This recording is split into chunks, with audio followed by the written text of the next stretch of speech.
¿Qué tal? Muy buenas noches. Bienvenidos a Minuto 1 en la pantalla de C5N. Hoy, más que nunca, la realidad. Lo que otros no te cuentan, lo que otros no te muestran, aquí diariamente te lo mostramos, te lo contamos, lo analizamos, clarificamos la información para que vos estés muy bien informado y sepas dónde pasa la realidad. El año electoral ya ha comenzado, el año electoral ya está entre nosotros y hay que estar muy atentos a la realidad de la Argentina. Está claro, cada día que pasa, que en estos 3 años que han pasado, el gobierno ha instalado un relato, ha creado su propia realidad que nada tiene que ver con la realidad cotidiana, con los índices de la economía. Y como el gobierno no puede hablar de economía porque es un desastre y porque los números de la economía son un fracaso para el gobierno, plantea y va a plantear durante todo este año electoral falsos debates para desviar la atención, para tener ocupada la sociedad, a los diputados, a los legisladores en falsos debates. Y por eso planteamos desde aquí la realidad de los temas. Rompemos la agenda de los medios que no coinciden con nuestra agenda, porque esa agenda es la agenda que quiere el gobierno, es la agenda que instala a través de muchos medios el gobierno. Y fíjense, como prueba 1 o 2 botones, lo que ya ha comenzado en este año electoral a instalar contra la realidad. El otro día veíamos, el viernes, la encuesta del cronista de D'Alessio Airoli Berenstein sobre la opinión de los argentinos. El 90% preocupados por la inflación, el 72% por la incertidumbre económica y por el miedo a perder el trabajo. Y estos son los temas que hay que debatir y analizar todos los días en la Argentina. Sin embargo, el gobierno, vía Patricia Bullrich, va a instalarte temas de inseguridad, que el gobierno no ha podido tampoco atacar en estos años, pero ellos se van a mostrar como garantes de lo que no han podido hacer en materia económica, ni en tantos temas que han planteado la sociedad. Van a decir, hay inseguridad, pero nosotros la vamos a resolver. En esto está la polémica del uso de las Taser, que planteaba la semana pasada de esta forma la ministra Patricia Bullrich. Bueno, en primer lugar, es una decisión que está tomada. Nosotros ya estamos analizando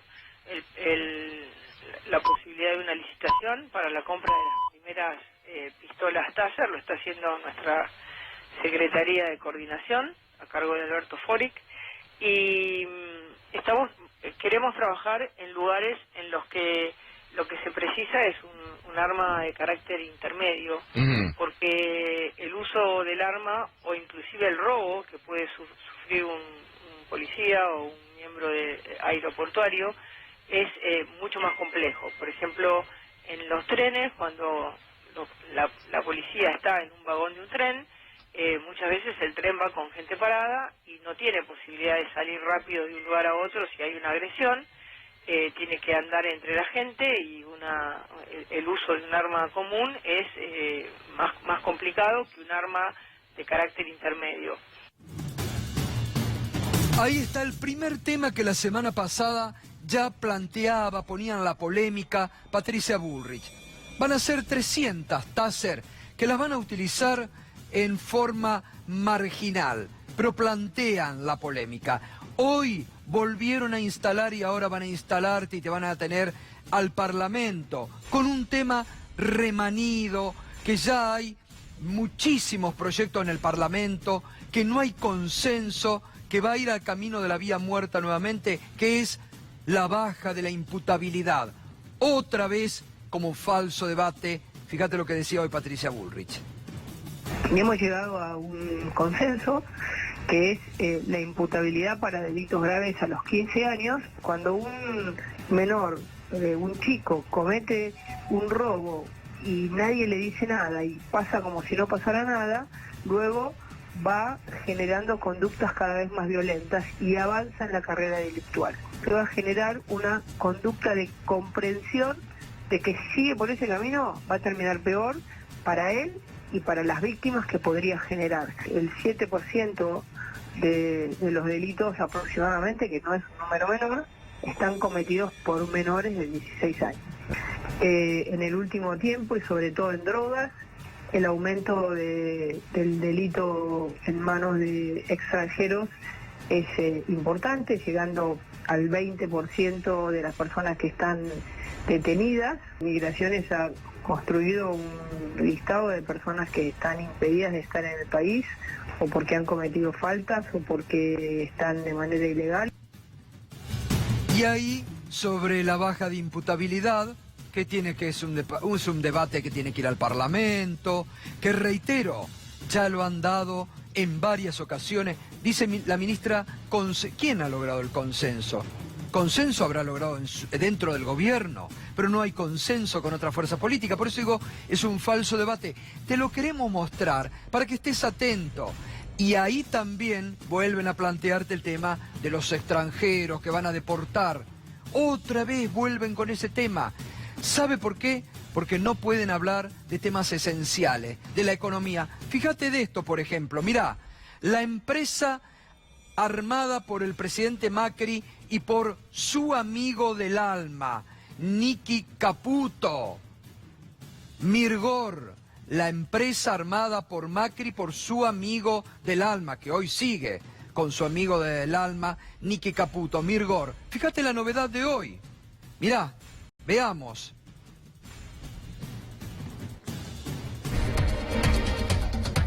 La empresa de Nicky Caputo advirtió por el rumbo de la economía. A ver si entendemos. La empresa del amigo del alma del presidente, Nicky Caputo, advierte sobre el rumbo de la economía. Mirgor decidió no repartir dividendos debido a la compleja situación económica que atraviesa el país, que impactó en la demanda de sus productos. La relación con Macri se enfrió en el último tiempo. Acá está el debate económico que el gobierno no quiere dar. Mirgor, Nicky Caputo, la empresa creada por Macri y su amigo del alma, no reparte dividendos debido a la compleja situación económica. Mirá, esto lo refleja El Cronista hoy, uno de los pocos diarios que te muestran la realidad económica junto a Página 12. Durante la reunión de directorio del 12 de diciembre, los socios de Mirgor decidieron no repartir dividendos por 200.000 pesos por, entre otras razones, la compleja situación del país. Pero la razón que más afecta a Nicky Caputo fue el impacto de la recesión en el consumo. En el comunicado que firma el responsable de Relaciones con el Mercado, Mauricio Blacher, explican que cancelan el reparto de dividendos por la notoria caída de la demanda de nuestros productos, que nos obliga a tener inventarios mayores a los deseados y reduce nuestra liquidez. Acá está. La empresa de Nicky Caputo, el amigo del alma del presidente, reflejando la realidad económica. No es todo eso. Fíjate vos, la principal empresa productora de computadoras en la República Argentina. ¿Qué dice hoy su CEO? En Apertura Negocios, el CEO de Lenovo, la venta de notebook cayó 70% y 2018 cerró como el peor año desde el 2004. Este año el mercado podría crecer, dicen, un 4% interanual, con una baja fuerte inicial, repunte luego y crecimiento hacia el final del 2019. Proyectó Juan Martín, CEO de Lenovo. La devaluación y las altas tasas de interés impulsaron el derrumbe de la venta de PCs portátiles el año pasado. Pese a todo, Martín hace un balance positivo. 70% cayeron en el 2018. Otra industria que se derrumbó en el peor año. De esto no quiere hablar el gobierno. Por eso te instala falsos debates en los que no hay que caer. Fíjate, los gasoleros que tuvieron los Reyes Magos, que pareciera que pasaron de largo por la Argentina. Mirá las ventas. 13,5% interanual cayeron. 13,5% cayeron. Esto se suma a venta de Navidad, a la venta de fin de año, todo para abajo los índices de la economía.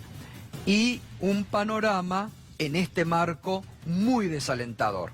Que por acá tiene que pasar el verdadero debate que nos debemos hoy en la Argentina. La deuda que va a dejar este gobierno, porque es el último año del gobierno de Macri, ¿eh? Ya pasaron 3 años y en 3 años nos endeudó más que en muchos de los años de la democracia y que la dictadura juntos. Fíjate vos, hoy también, tapa del Cronista Comercial.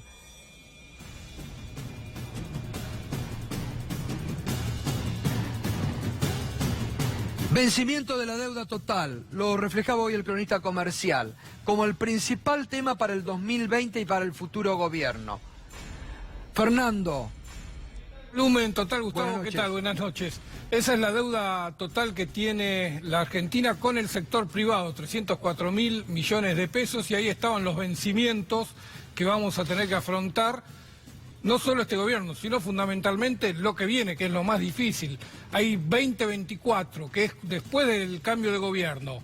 38,5% de la deuda vence ese año. 117.000 millones. Todo en el próximo gobierno. Todo para el próximo gobierno. Ahí tenés la verdadera herencia que va a quedar y lo que está haciendo, o lo que hizo subir el riesgo país. Ahora parece que porque bajó 100 puntos estamos mejor. De ninguna manera, arriba de 400 puntos riesgo país es lo mismo. 400, claro. Si estás 500, 600, 700, 800 ya es marginal. Arriba de 400 puntos la Argentina no puede salir a emitir deuda. Y ahí tenés los vencimientos que tiene que afrontar y por eso es el riesgo país, ¿no? Por la incapacidad que va a tener el país de afrontar estos vencimientos, que incluye mucho de la renegociación de la deuda que va a tener que hacer con el FMI. Totalmente. Mientras el gobierno no discute, no quiere discutir estos temas esenciales, que es la economía, fíjate vos cómo vamos perdiendo. Así como hablamos de Siam, una empresa recuperada en los últimos años, que estaba trabajando en el 2015 con 3 turnos laborales, ahora con medio turno laboral y con 100 empleados que están, fíjate, Singer. ¿Quién no ha tenido una máquina de coser Singer en su casa? Las hemos heredado, aunque sea como la herencia que nuestras abuelas nos dejaron. Fíjate vos, Singer también anunció que dejará de fabricar las reconocidas máquinas de coser. Era la última firma que se dedicaba al rubro. Afirman que no pueden competir con los importados. Una planta de la ex Nidera, cierra también. 196 empleados en la calle. Hoy hablábamos con uno de los laburantes en Mañana Silvestre en Radio 10, esto nos decía. Estamos convencidos y creemos totalmente de que es totalmente esto de los despidos una decisión política, porque no existe ninguna crisis económica, ¿no? En esta planta que es una de las primeras exportadoras del país, ¿no? Junto con Cargill. A ver, ellos lo que aducen es que directamente se retirarían del mercado del envasado, ¿no? Del mercado del refinado, directamente para ocupar solamente de grano. Y digamos, esa es la única explicación extraoficial que tenemos. Hace 3 años compraron, Costco compra, y compra Noble y compra Nidera, fusiona esas dos empresas, y hoy, al margen de decir hablar de esta crisis económica en lo que es el mercado interno y demás, dicen que también nadie quiso comprar la empresa, ¿no? Esta es la realidad que el gobierno no quiere discutir. Esta es la realidad. Como yo siempre les digo, no la inventamos nosotros. Está a lo largo y a lo ancho de la Argentina. Y fíjate vos, a todo esto, el presidente sigue de vacaciones hasta la semana que viene, desde el 23 de diciembre, y en una forma creo que inédita, coincide con la vicepresidenta Gabriela Michetti, también de vacaciones, en Cariló, donde hizo un análisis y un balance de su gestión. Fíjate lo que dice la vicepresidenta como logros de su gestión. Dice, en el Senado hice muchas cosas, arreglamos el edificio y eché a 3.500 tipos, porque no son personas, ¿eh? Para la terminología de Cambiemos no son personas de carne y hueso, son tipos. ¿Vio que todos hablan de tipos? El presidente habla de estos tipos, Pinedo, estos tipos. Y Gabriela Michetti, en el Senado eché a 3.500 tipos, de los 7.000 que había. ¿A vos te parece 100 personas para cada senador? Era una barbaridad. Por algo nadie se quejó. ¿Y qué más dice? ¿Qué más dice Gabriela Michetti? Tenemos posibilidades, creamos la expectativa, al menos lo admite, que crearon la expectativa de hacer mucho y mejor. Y en eso estamos. Hicimos, y acá le voy a pedir auxilio a Fernando Alonso, hicimos 6 semestres buenos y después nos pasó lo de la economía. 6 semestres buenos y después nos pasó lo de la economía. A ver, no entiendo, no me entra en la cabeza. 6 semestres son 3 años. Digamos, según la vicepresidenta, los 3 años, porque se cumplieron 3 años de mandato del presidente, exacto. No hubo más, ¿eh? Hubo 6 semestres de gobierno. Recién ahora empezamos a transitar el 7º semestre del gobierno de Macri. Así que según la vicepresidenta, todo el gobierno de Macri fue una maravilla hasta que pasó lo de la economía, que no sabemos qué es. Porque... Y ahora, en esta semana de enero. La caída de Reyes, eso, la venta de Reyes, no sabemos. Exactamente. Bueno, así estamos. ¿Te das cuenta? Mirá si no hay debates para plantear hoy en el hoy por hoy en la economía argentina. Pero claro, el gobierno, reitero, no va a hablar de estos temas. Te va a instalar el tema con el asesoramiento de Durán Barba, que asesora ahora a Patricia Bullrich y que la ha puesto como la gran estrella de este gobierno para ponerla como la gran disparadora de temas. Pero mientras tanto, ya empezaron a trabajar en la reforma laboral que te la van a meter así en sordina o que muchas veces ya la están metiendo. ¿De qué se trata, Fernando? Es que hay 2 proyectos, bueno, mejor dicho, ya se abandonó el megaproyecto que había impulsado el año pasado y ahora va por distintos capítulos. El primero es el que tiene que ver con el blanqueo de los trabajadores que hoy están en negro. 1 de cada 3 empleados no está registrado. El gobierno quiere ir por eso y le promete un gran perdón fiscal a todas las empresas que blanquean a los trabajadores. Dice que va a ser absoluto, el 100% de la penalidad durante los primeros 6 meses y después va a reducir a 70% las penalidades para quienes blanqueen trabajadores. Esto es lo primero que quiere impulsar el Ministerio de Producción y Transporte, el ministro Dante Sica. Dice que es fundamental. El segundo punto de esta reforma que está gestándose es la que va por las indemnizaciones. Ya lo plantearon en el proyecto original. Ahora están viendo si lo pueden hacer a través de algún decreto o a través de negociaciones con los sindicatos en los convenios colectivos de trabajo. Quieren crear un fondo de cese laboral, esto es, una parte de tu salario va a ir a un fondo que recién vas a poder acceder a él si te despiden. Una particularidad, es un gran negocio financiero. Claro. Y el despedido va a tener que financiarse su propio despido. Exacto, vos te vas ahorrando para cuando te despidan. Van a sacar parte de tu salario. En vez de ahorrar, por ejemplo, qué sé yo, para cuando te jubiles, para tener una mejor jubilación, tenés que ahorrar por si te despiden o creyendo que ya te van a despedir. El problema, Gato, es que en una economía con 50% de inflación, ¿qué instrumento van a utilizar para garantizar por lo menos que mantenga el poder adquisitivo de ese fondo con el cual te van a despedir. Si te van a sacar una parte de tu salario, la van a licuar en el negocio financiero y cuando te despidan te van a dar 2 monedas y no vas a recibir más nada. Ese es el final de las indemnizaciones. Pero sigue las iniciativas, ¿eh? Esto es recurrente en todos los gobiernos, ir contra la ultraactividad de los convenios. La ultraactividad es que los convenios se mantienen vigentes mientras no se renegocien. Y esto tiene que ver que es una protección para los trabajadores, porque si las empresas se niegan a discutir un nuevo convenio, perderían el que está vigente. Así que la ultraactividad es mantener vigentes los convenios. El gobierno quiere terminar con esta ultraactividad y quiere forzar una renegociación en un momento donde se sabe el sector sindical tiene mucho menos poder de la mano de la crisis económica, de la mano del desempleo y de la caída de los salarios. Ahora te quieren forzar a discutir un nuevo convenio de trabajo. Y tenemos una más, ¿no? Esto es los convenios por empresa. Bueno, esto lo han intentado ya, ¿no? Recurrentemente van por los convenios por empresa. Hoy hay un caso que se está tomando como estos casos testigos. Inscribieron un gremio de los trabajadores de una empresa de low cost, de Flybondi.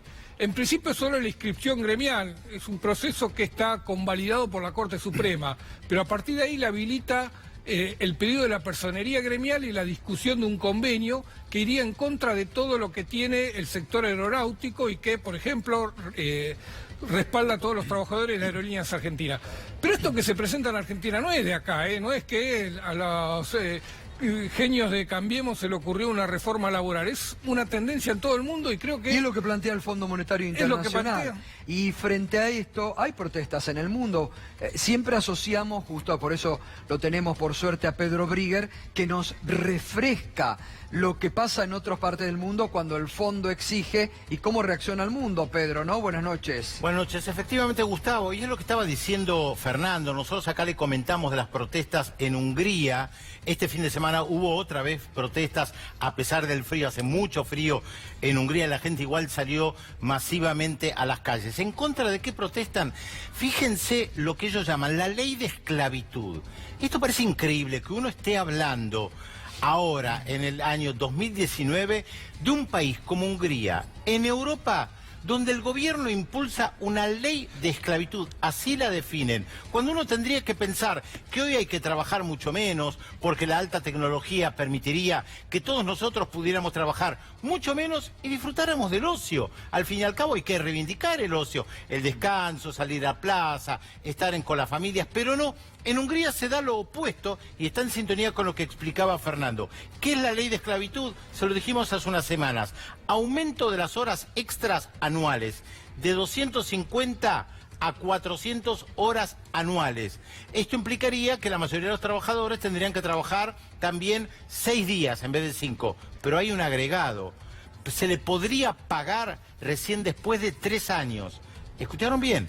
Esto es, uno trabaja horas extras y no le pagan ni siquiera a fin de mes, ni siquiera a fin de año.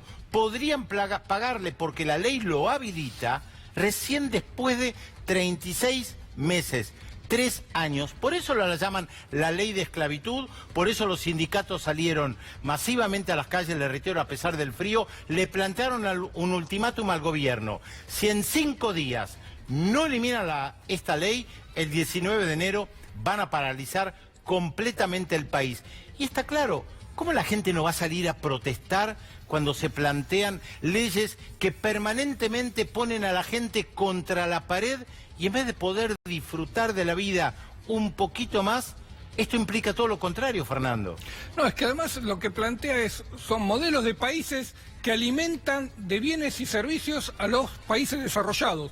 Porque cuando Hungría hace esta reforma que plantea pagar dentro de 3 meses, lo que quiere es abaratar hoy el costo de sus productos para exportar. Cuando Argentina impulsa, o cuando el gobierno Cambiemos impulsa esta reforma laboral, quiere abaratar el costo de mano de obra para exportar.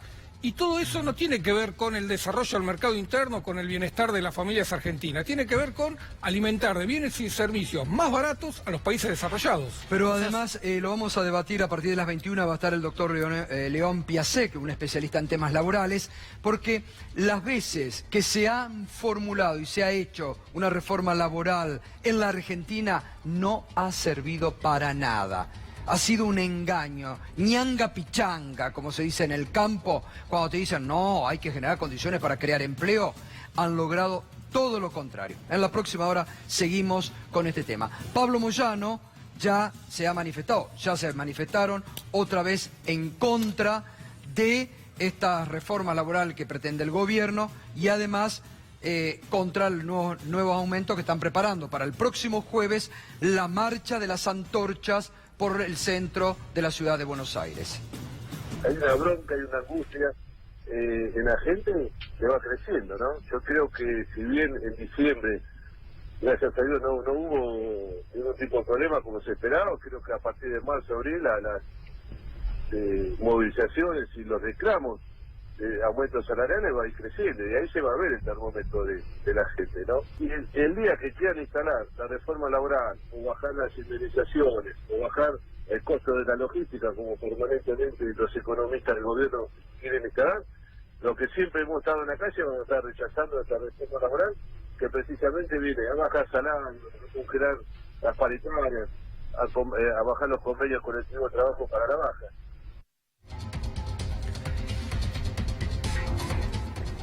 Y hay mucha reacción. Bueno, el viernes se exteriorizó, lo mostramos aquí en C5N, único medio que mostró el ruidazo nacional, que fue creciente, que ganó barrios de Buenos Aires que no habían protestado una semana anterior, incluso barrios donde Cambiemos ganó ampliamente, y el viernes pasado salieron masivamente a protestar. Por eso, ¿sabés qué? Como nos vienen dando estos aumentazos que ya hemos perdido la cuota, muy bueno el trabajo de la Universidad Nacional de Avellaneda, que nos recuerda la intensidad de los tarifazos y de las tarifas impagables desde que asumió Macri. Mira vos, electricidad, 3.624% desde enero del 2016, gas natural, 2.401% de aumento. Agua corriente, mañana hay una audiencia que está rechazada por el defensor del pueblo de la provincia de Buenos Aires para aumentar otra vez el agua 50% a la provincia. Agua corriente, 1.025% desde que asumió Macri. Peajes que nos estuvimos ocupando la semana pasada, 1.118%, 2 de las concesionarias ligadas a la familia presidencial. Tren, 601%, colectivo, 494%. ¿Qué salario en la Argentina creció en estos 3 años al 494%? Voy a ser caricativo, al 494%.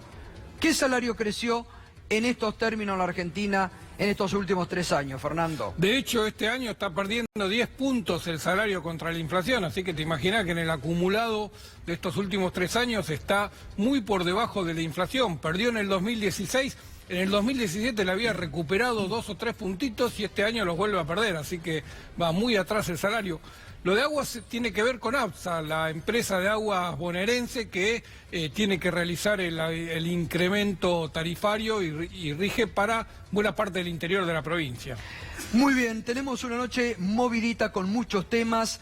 Enseguida va a estar aquí Mempo Giardinelli, que hoy escribió un artículo muy interesante en página 12, bregando por un plan C urgente. Enseguida te lo va a explicar él. Enseguida Hernán Arbizu ahora, el ex banquero del JP Morgan, que realizó una mega denuncia en su momento contra banqueros. En la Argentina no corrió, en Estados Unidos sí, muy crítico, enseguidita. Pero ahora nos metemos, el viernes ya fue motivo de debate aquí, se reunió el viernes la comisión que va a analizar un posible adelantamiento de las elecciones en la provincia de Buenos Aires.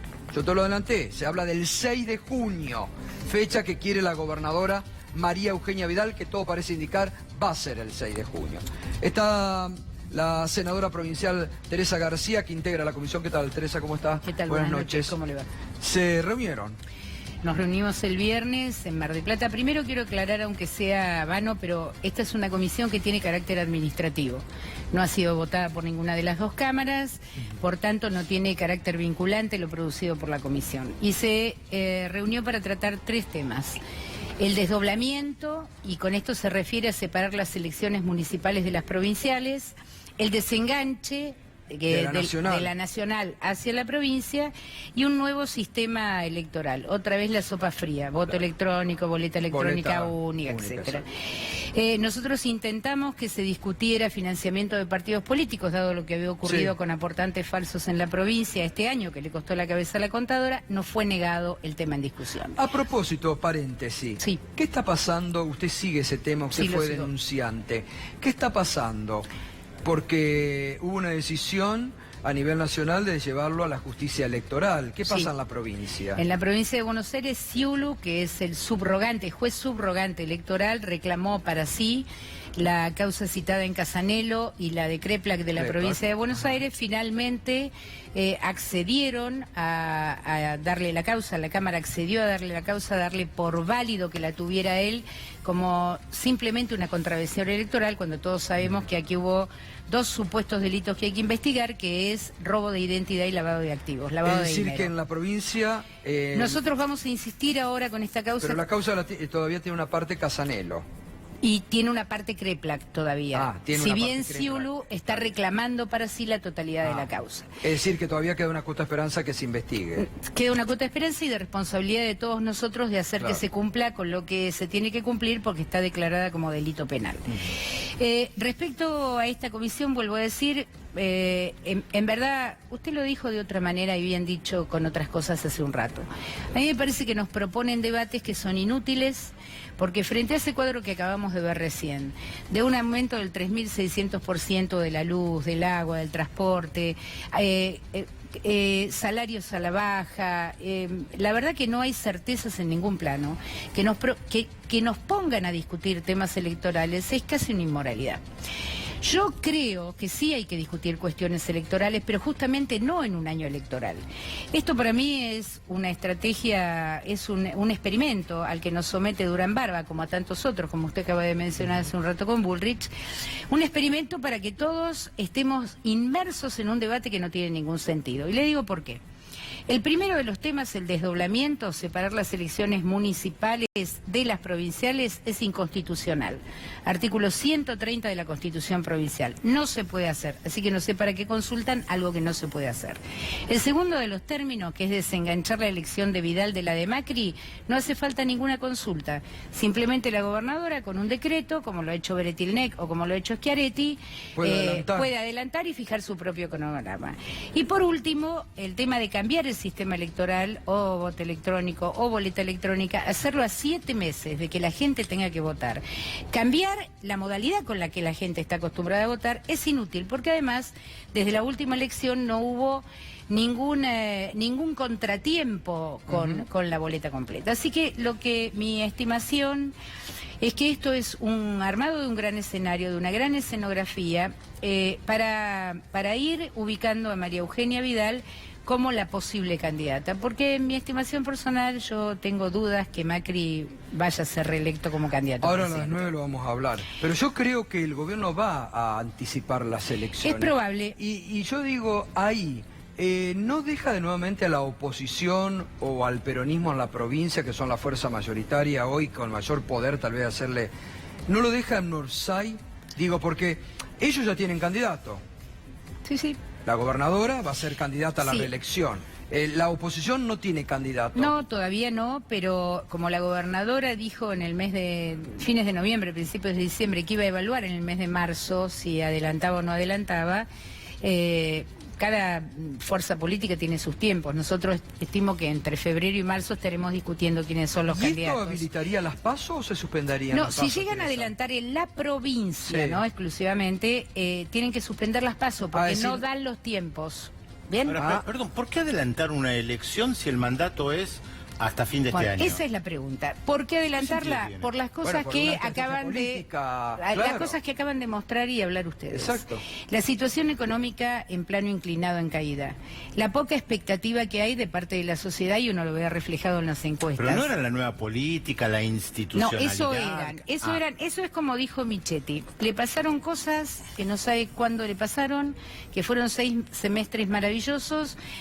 Con esto nos tienen desde el primer día. Mire, yo el otro día estaba pensando y hablaba con una radio y decía, en realidad, ¿qué es lo que necesitamos como sociedad? Determinadas certezas.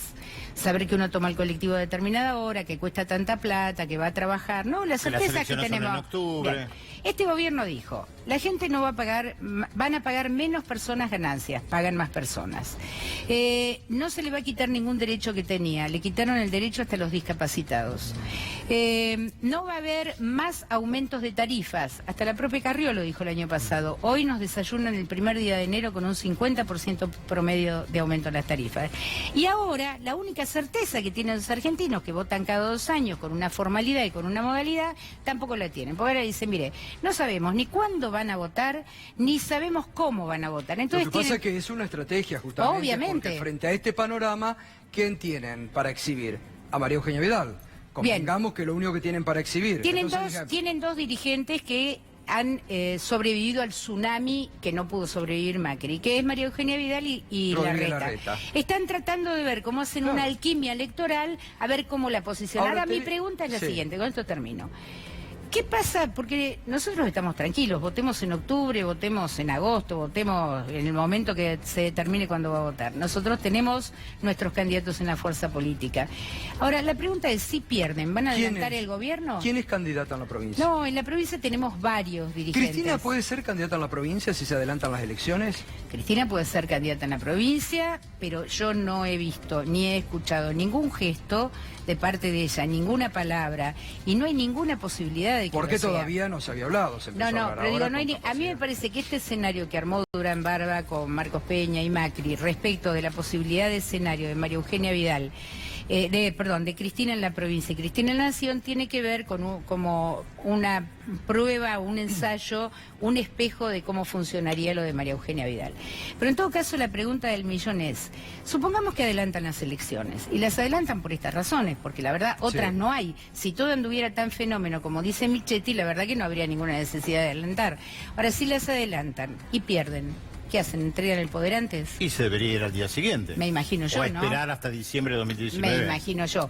Lo que creo es que está dentro de las posibilidades. Nadie tiene garantizado nada. Cuando se llega al momento de votar, nadie puede garantizar. Pero habría que delimitar qué pasa si pierde efectivamente cuando deja el poder. Tienen que anticipar la entrega del poder, claro. Porque además hay un tema, ustedes lo marcaron bien recién. La toma de la deuda que tiene...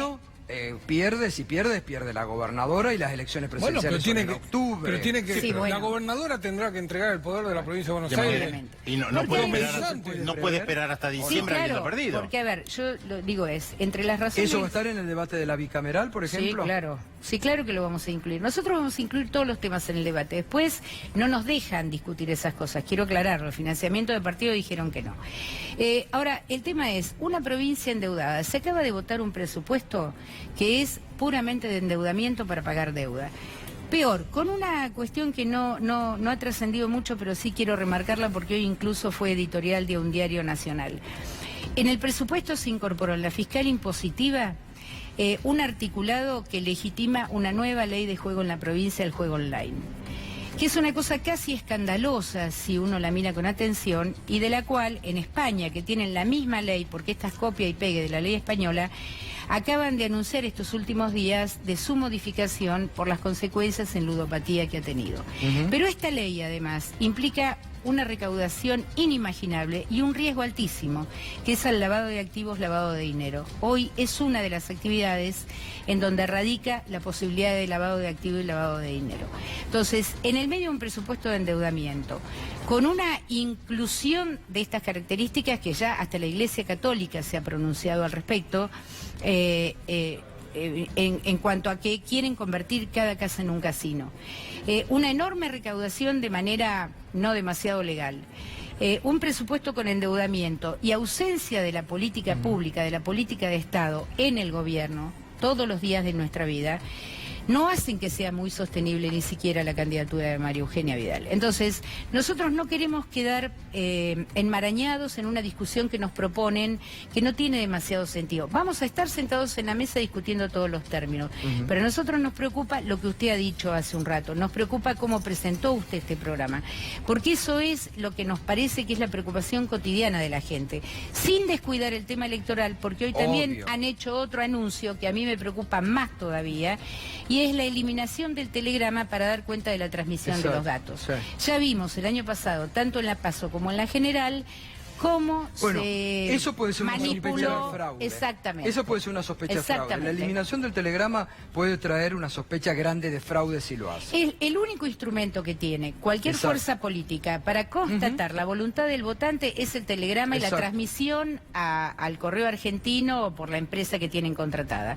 El año pasado, aún con telegrama, tuvimos serias dificultades porque nosotros seguimos convencidos que hubo una suerte de fraude en la transmisión de datos. ¿Se imagina usted sin telegrama en la mano para constatar? En eso hay que estar muy atento y las fuerzas políticas tienen que estar entonces, no solamente las fuerzas políticas, yo quiero decir que toda la ciudadanía tiene que estar atenta a la fiscalización, porque están en plano inclinado, les va mal económicamente, parecen no invocarla con quién van a ser los candidatos en su elección, porque no les estaría yendo muy bien. ¿Qué es lo último que les queda?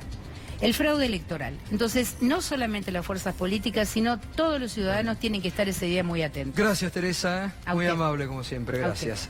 Pedro Briguer, completamos la información internacional. Sí, podemos decir dos cuestiones fundamentales. Una, el fin de semana que finalizó, hubo otra vez protestas de los chalecos amarillos en Francia. Muchos pensaban que la protesta declinaba, desaparecía. Esto no fue así. Más allá de algunas escenas violentas que se viralizaron, como este boxeador que salió a pelear en contra de los policías. Y sí, son las escenas que se suelen viralizar, ¿no? Por lo fuerte, y efectivamente esto repercutió mucho. Sin embargo, los cortes de rutas continúan en muchos lugares del país, principalmente con el tema de los peajes, para que la gente no pague los peajes. Y otra forma de protesta que han adoptado muchos en Francia es el hecho de tapar los radares para que no les cobren multas, porque creen que hay un gran negociado detrás del tema de los radares. Fíjense que son muchos temas que tienen que ver con el tema del automóvil. Los radares, los peajes, el aumento del combustible, que es lo que explica por qué la protesta surgió desde un primer momento con los famosos chalecos amarillos. También ahora las mujeres organizándose con chalecas amarillas, habría que denominarlas. Realmente hay algo muy profundo que está pasando en Francia, más allá de la protesta que se esté realizando todos los sábados. Pero volvamos a nuestra región, Gustavo, porque el 10, esto es el jueves, tiene que asumir el segundo mandato Nicolás Maduro en Venezuela, y este fin de semana la Asamblea Nacional opositora, en manos de la oposición, volvió a pedir una intervención militar para derrocar al presidente Nicolás Maduro. Esta es la oposición venezolana que se presenta como democrática, pero que cuando participó de los procesos electorales y los perdió, también desconoció los resultados electorales y por eso llamó a derrocar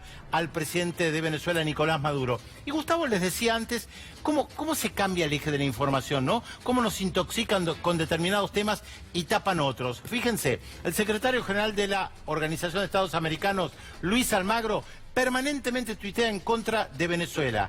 En lo que va del año, 7 días en Colombia, han asesinado un dirigente social por día.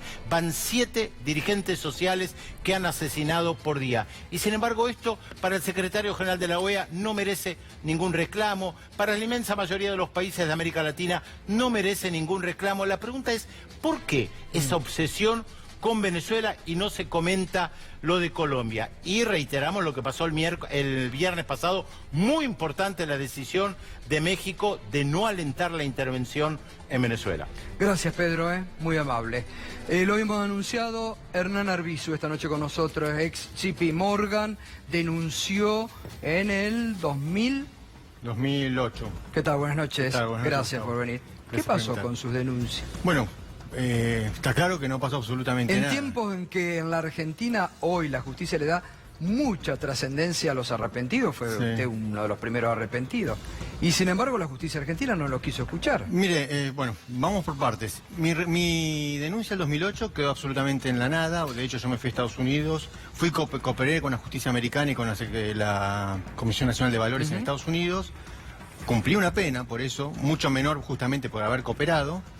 Volví y no pasó nada. Pero lo más grave es que salió ayer o antes de ayer que la FIP, la UIF, iban a contratar especialistas para que analicen el blanqueo y en función del blanqueo del 2016, en función de eso, imagino apretarán a los que blanquearon para que blanqueen más, porque está claro que no han blanqueado absolutamente todo. Es una decisión que tenía que tomar, lo hablábamos antes del programa con Fernando, la Corte, ¿no? Porque hay La un Corte peligro- la Corte hay un- tiene que pronunciarse sobre los familiares del presidente que, Sí. que entraron al Claro, blanqueo. pero aparte Pero- de eso es que van a empezar a ver qué es lo lógico, lo tenían que haber hecho el día siguiente que se cerró el blanqueo. Ver quiénes blanquearon y empezaron a atar datos. El problema es que es la misma UIF y la misma FIP que cuando se cerró la causa del HSBC de las 4.040 cuentas, no apeló que se cierre la causa. Por lo Ahora, cual- ¿no hay un ex integrante del HBC? Bueno, actualmente? Federici es abogado, tengo entendido que no fue funcionario del banco, es abogado. Pero, de nuevo, celebro la medida que van a tomar. Primero la toman tarde. Segundo, no se necesitan especialistas. Yo lo he dicho en su programa hace años.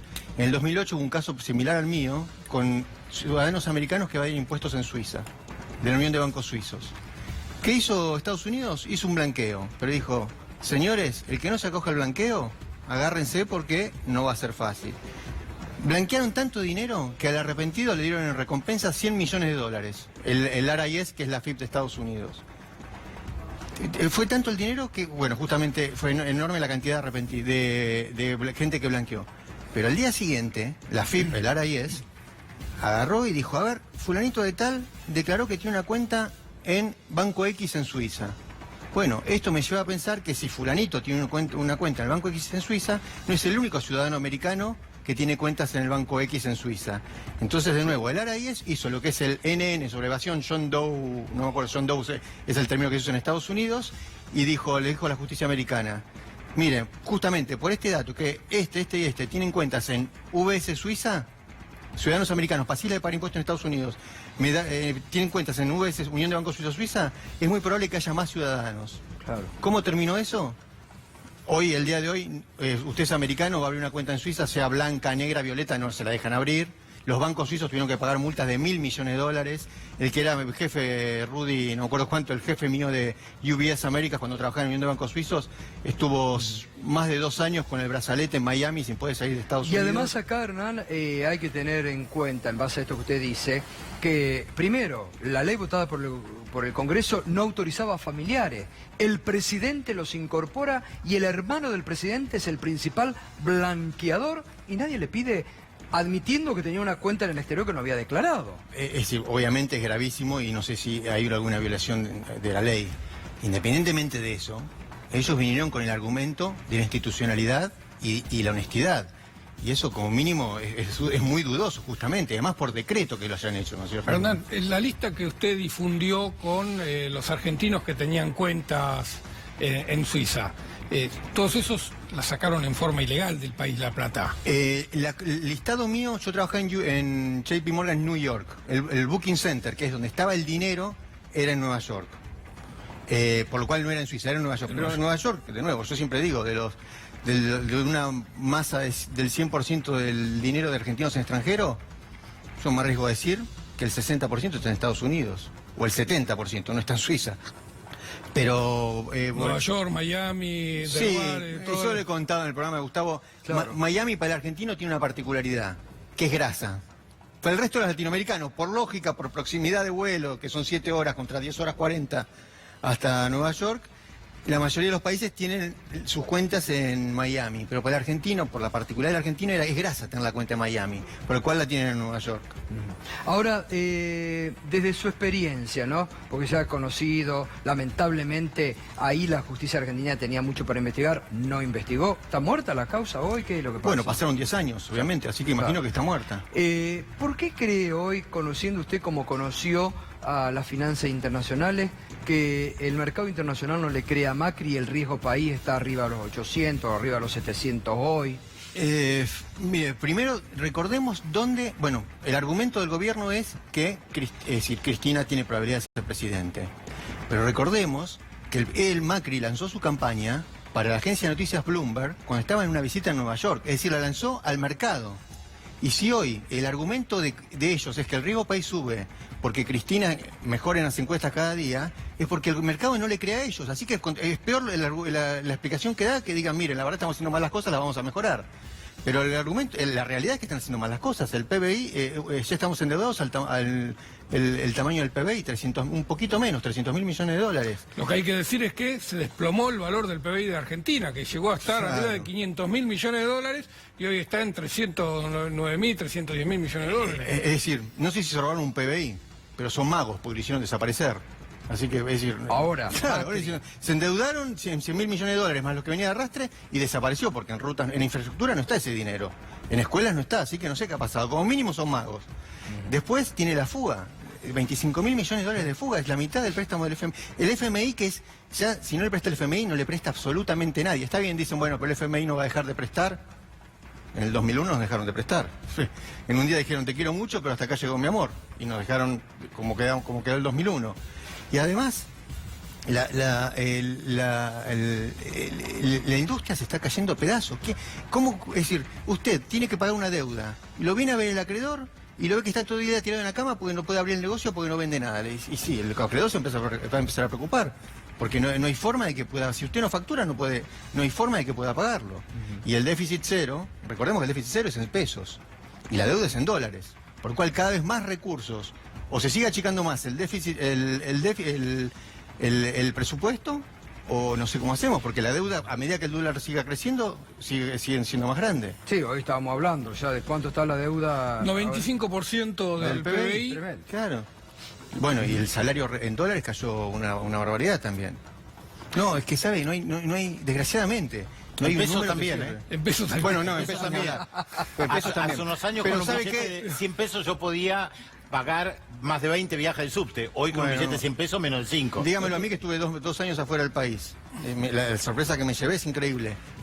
Es muy interesante lo que plantea porque el PBI en Argentina, medido en dólares, que es lo que miran desde afuera, se desplomó después de la devaluación. Pasó de 500.000, 590.000 millones, creo que llegó a estar, a 320.000 millones, que está ahora. Exactamente. Además, de nuevo, ellos eran los especialistas el mejor en equipo economía. de los últimos 50 años. Y en economía hicieron, no mal, pésimo las cosas. ¿Qué queda para el resto de los sectores?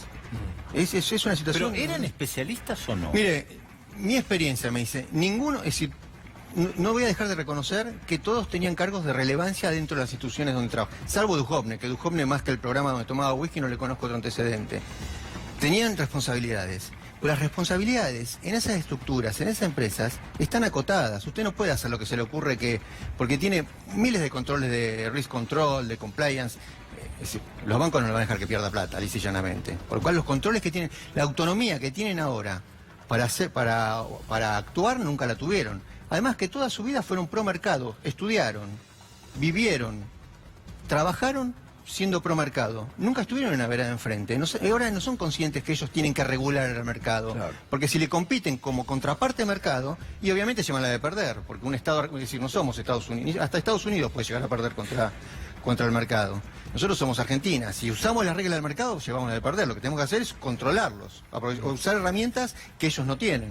Ahora, nos vendieron que Caputo era la Champions League, el Messi todo junto, y se tuvo que ir silbando bajito. De nuevo, si usted no hace plata, estando en una estructura como esa, es un bobo.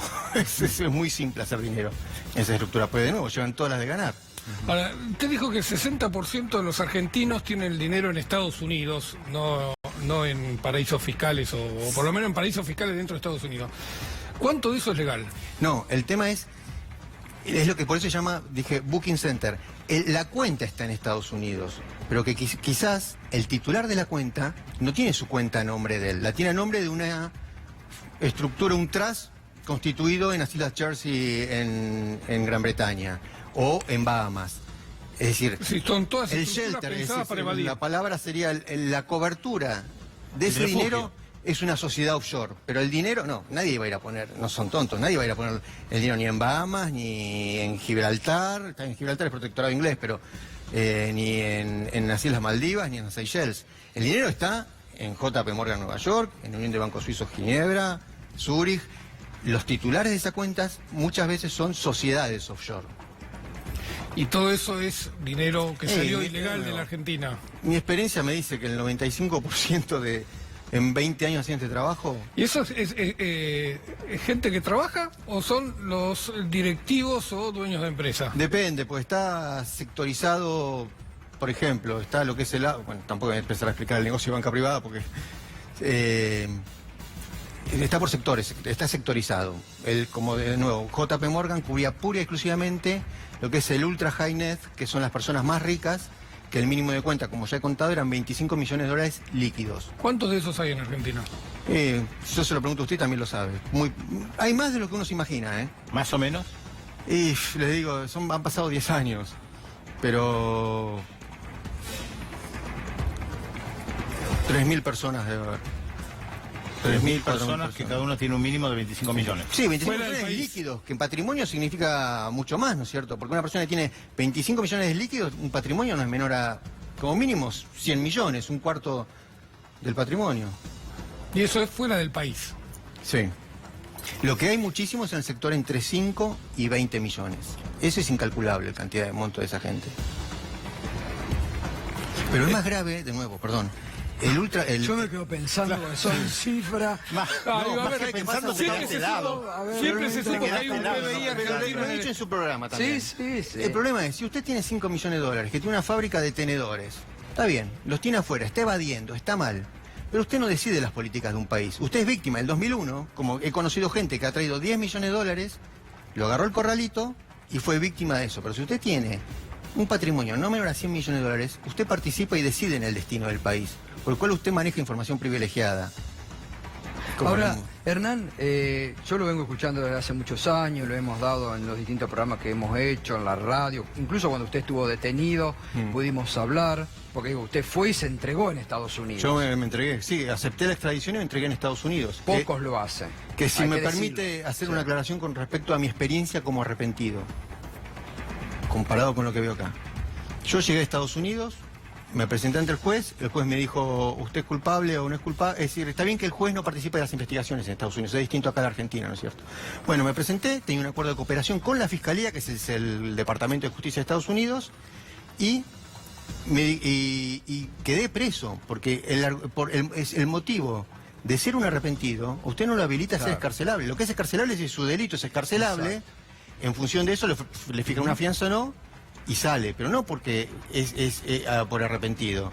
Estuve cooperando durante todo el proceso y recién al final de que el fiscal decidió ante la Comisión Nacional de Valores y ante el gobierno de Estados Unidos, el Departamento de Justicia, una vez que el fiscal decidió que mi cooperación era suficiente, me pidió ir a sentencia y se presentó ante el juez. Bueno, fuimos a la sentencia y el fiscal le dijo, mira, a esta persona le estamos acusando de fraude, que dicho sea de paso, dijo en la sentencia, le dijo, lo acusamos de fraude, pero no se quedó con un peso para él, lo hizo por la estructura del banco. Ahí está, eso es muy interesante. Lo dijo y no lo dicen siempre. Claro.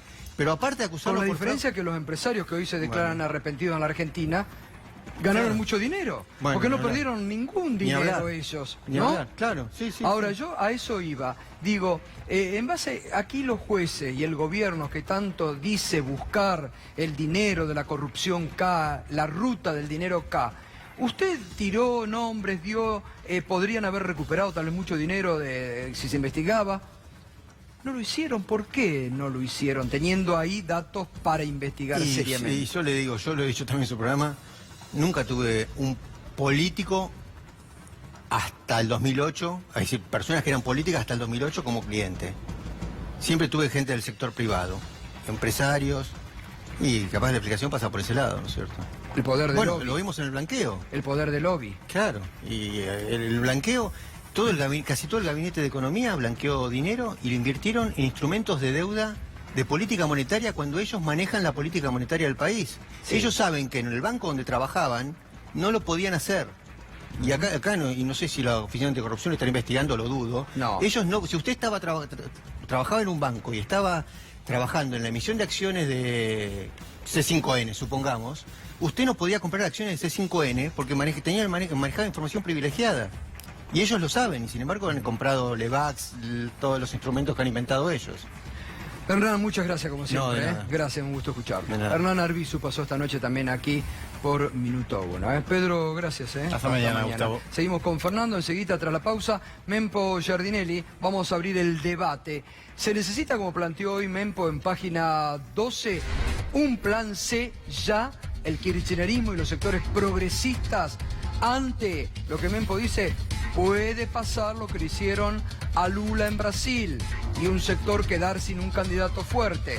Y enseguida te contamos cómo se plantea ya hoy la carrera a la rosada lanzada en la Argentina.